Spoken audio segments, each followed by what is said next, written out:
Di pertemuan kelima ini kita akan membahas materi mengenai pengantar peluang.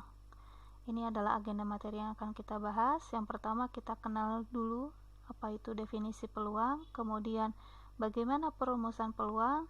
Selanjutnya dalam peluang ada yang dikenal dengan istilah peluang kejadian majemuk, ada yang disebut juga dengan peluang bersyarat, dan terakhir kita akan mempelajari mengenai teorema Bayes. Pertama-tama kita berangkat dulu dari konsep peluang itu sendiri, bahwa banyak kejadian yang sulit diketahui dengan pasti. Ini kejadian yang belum terjadi misalnya ya. Kejadian yang belum terjadi itu mau kita prediksi atau mau kita perkirakan. Nah, itu menggunakan peluang. Namun, kejadian yang sulit diketahui dengan pasti itu bisa kita lihat dari fakta-fakta yang sebelumnya, dari fakta-fakta yang ada. Jadi, kejadian itu bisa kita perkirakan dengan mengumpulkan fakta-fakta atau informasi yang dari kejadian-kejadian sebelumnya atau dari informasi-informasi yang ada. Nah, dalam statistika, fakta-fakta ini kita gunakan, kita analisis untuk mengukur derajat kepastian atau keyakinan yang disebut juga dengan probabilitas atau peluang. Jadi, peluang itu sendiri adalah mengukur seberapa pasti, seberapa yakin bahwa kejadian yang kita perkirakan itu bisa terjadi. Kemudian, secara definisi, peluang atau probabilitas, atau dalam bahasa Inggrisnya adalah probability, merupakan kemungkinan peristiwa atau kejadian tertentu yang akan terjadi, di mana nilai peluang itu selalu disajikan di antara 0 dan 1. Jadi peluang itu sendiri, dia merupakan suatu nilai yang menunjukkan seberapa mungkin, seberapa pasti, seberapa yakin bahwa peristiwa tersebut terjadi. Peluang ini sendiri selalu disajikan dalam bentuk angka berupa desimal, pecahan, atau juga bisa dalam bentuk persentase. Dengan nilai peluangnya tentu tetap ada di antara angka 0 dan angka 1. Contohnya kalau untuk yang desimal itu kita tuliskan misalnya dalam bentuk dalam bentuk 0,5 misalnya ya. Kalau dalam pecahan 0,5 itu biasa disajikan dalam bentuk setengah ya, atau 24 dan seterusnya ya. Intinya setengah, atau dalam persentase itu disajikan dalam bentuk 50%. Ketiga hal ini memiliki makna yang sama ya, 0,5, setengah, atau 50%. Dan tetap nilainya ini selalu ada di antara 0 sampai 1. Tidak bisa kurang, tidak bisa lebih. Tidak ada nilai peluang yang lebih dari 1, dan tidak pula ada nilai peluang yang kurang dari 0. Kalau sampai ada yang kurang dari 0 atau lebih dari 1, berarti perhitungannya masih salah ya. Dan kemudian notasi atau lambang dari peluang adalah huruf P besar seperti ini. Baik, selanjutnya adalah bagaimana perumusan peluang. Perumusan peluang ini sendiri dibagi menjadi 3 jenis ya, yaitu perumusan peluang yang secara klasik, ini dasarnya, basicnya ada di secara klasik ini. Kemudian perumusan peluang berdasarkan frekuensi relatif. Familiar ya dengan istilah frekuensi relatif. Dan ini memang kita akan menggunakan materi yang kemarin kita sudah pelajari mengenai frekuensi relatif ya, sama saja, hanya pandangannya, sudut pandangnya yang berbeda. Kemudian ada juga perumusan peluang yang dilakukan secara subjektif. Pertama-tama, dasar dari peluang ini kita pelajari dari perumusan peluang secara klasik. Jika suatu eksperimen mempunyai sebanyak N hasil berbeda dan masing-masing memiliki kemungkinan yang sama untuk terjadi, dan jika sebanyak M hasil yang menyusun kejadian A, maka rumusnya adalah ini. Jadi peluang dari kejadian A itu banyaknya kejadian A dibagi total banyaknya kemungkinan suatu eksperimen. Ya, contohnya yang sederhananya misalnya berapa peluang anak yang sedang dikandung oleh seorang ibu yang sedang hamil itu adalah laki-laki. Nah, itu kan peluangnya berarti 50-50 ya, dari total laki-laki itu banyaknya kemungkinan anak lahir laki-laki itu adalah 1. Nih ya, untuk laki-laki itu banyaknya kemungkinan adalah 1.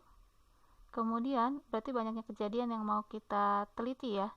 Yang mau kita teliti itu lahirnya laki-laki, ini LK ya, mohon maaf, sebanyak 1. Kemudian total banyaknya kemungkinan, dari seluruh kemungkinan bayi lahir itu diantara 2 jenis kelamin ya, 2 jenis kelamin, yaitu ada 2 ya, 2 jenis kelamin antara laki-laki atau perempuan. Nah di sini berarti peluang lahirnya laki-laki itu adalah M per N. Ini adalah M-nya ya, banyaknya kejadian, yang ini adalah N-nya. Seperti ini ya. Maka peluang lahirnya laki-laki itu adalah 1/2 atau setengah, atau boleh ditulis 50% juga ya. Sederhananya seperti ini. Jadi nanti penggunaan rumusnya seperti itu. Berapa banyaknya kejadian yang ingin kita teliti, yaitu kejadian A kalau di sini ya. Makanya di sini peluang kejadian LK nih laki-laki, kemudian dibagi dengan seluruh total dari kejadian peristiwa tersebut, eksperimen tersebut. Yaitu kalau di sini jenis kelamin ada 2 antara laki-laki dan perempuan, jadi setengah. Seperti itu ya. Kemudian syaratnya peluang secara klasik yaitu terdapat N buah outcomes. Harus ada sebanyak N buah keluaran. Atau kalau di sini ya ini total banyaknya kemungkinan suatu eksperimen itu harus ada sebanyak N gitu ya. Kemudian tiap hasil mempunyai kesempatan yang sama untuk terjadi. Tadi kalimat ini, masing-masing memiliki kemungkinan yang sama untuk terjadi. Jadi ini kemungkinannya 50-50 kan? Sama berarti ya, ini yang laki-laki 50%, yang perempuan juga 50%. Kemudian lengkap terbatas jumlahnya ya, jadi bukan infinity, bukan tak hingga. Jadi N-nya itu selalu dalam bentuk bilangan pasti, bukan di tak hingga. Seperti itu. Kemudian ini contoh 1. Apabila saya memiliki sebuah dadu dilemparkan, maka peluang terjadinya mata dadu genap. Nah, total kemungkinan itu ada 6. Kita list ya. Kita tahu bahwa dadu itu memiliki 6 buah sisi dengan ada yang isinya 1 mata dadu, 2 sampai 6 ya. Seperti ini. Nah, ini totalnya ada berapa? Ada 6 sisi, ada 6 jenis mata dadu. Maka N-nya sama dengan 6. Kemudian untuk yang banyaknya kejadian mata dadu genap, kita ketahui dari ke-6 data ini, ke-6 mata dadu ini, bahwa yang dadunya genap itu adalah 2, 4, dan 6. Nah, di sini kita punya banyaknya 3. Maka di sini banyaknya kejadian genap itu adalah 3.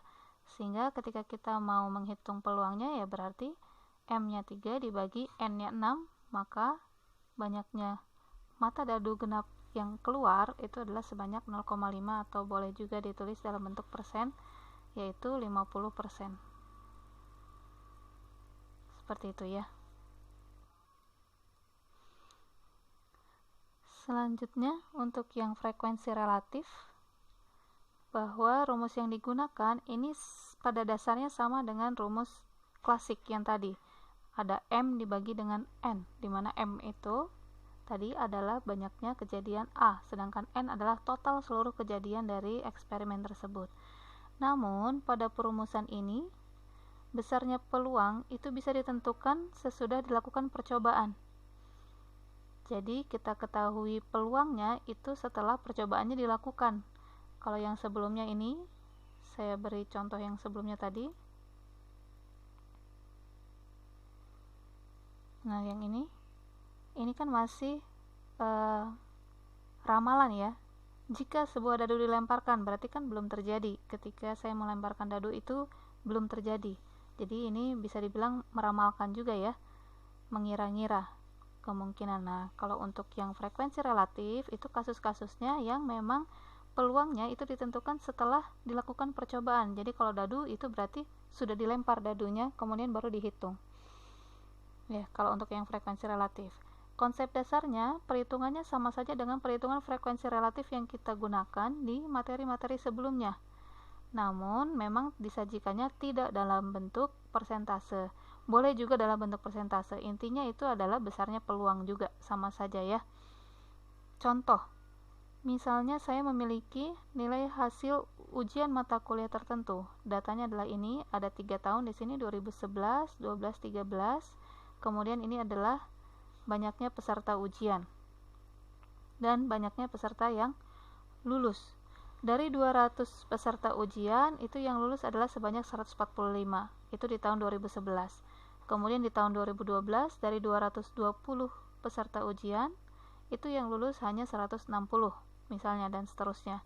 Dan dari 3 tahun ini kalau dijumlah ini ya, 650 peserta ujian, yang lulus adalah sebanyak 490. Kalau ditanya berapa peluang kelulusan dalam ujian mata kuliah tersebut, ini peluang lulus adalah berarti total dari peluang lulus ini ya, banyaknya kejadian yang lulus. Ini kan berarti yang diperhatikan adalah kejadian lulus ya. Kalau dari soal peluang kelulusan berarti kita mencari kejadian lulus. Kejadian lulus atau M itu sebanyak 490. Jadi 490 ini adalah sebagai M-nya. Sedangkan 650 total seluruh peserta ujian itu adalah N. Sehingga kita bagi 490 dibagi 650, yaitu peluang kelulusan adalah sebesar 75% atau 0,75. Seperti itu ya. Dan ini konsepnya sama ya, bahwa banyaknya frekuensi yang ditanya dibagi dengan keseluruhan frekuensi. Konsep dasarnya sama seperti kita menghitung frekuensi relatif yang kemarin kita pelajari. Ya, jadi intinya ini banyaknya yang ditanyakan dibagi dengan seluruh data eksperimen. Seperti itu untuk peluang berdasarkan frekuensi relatif.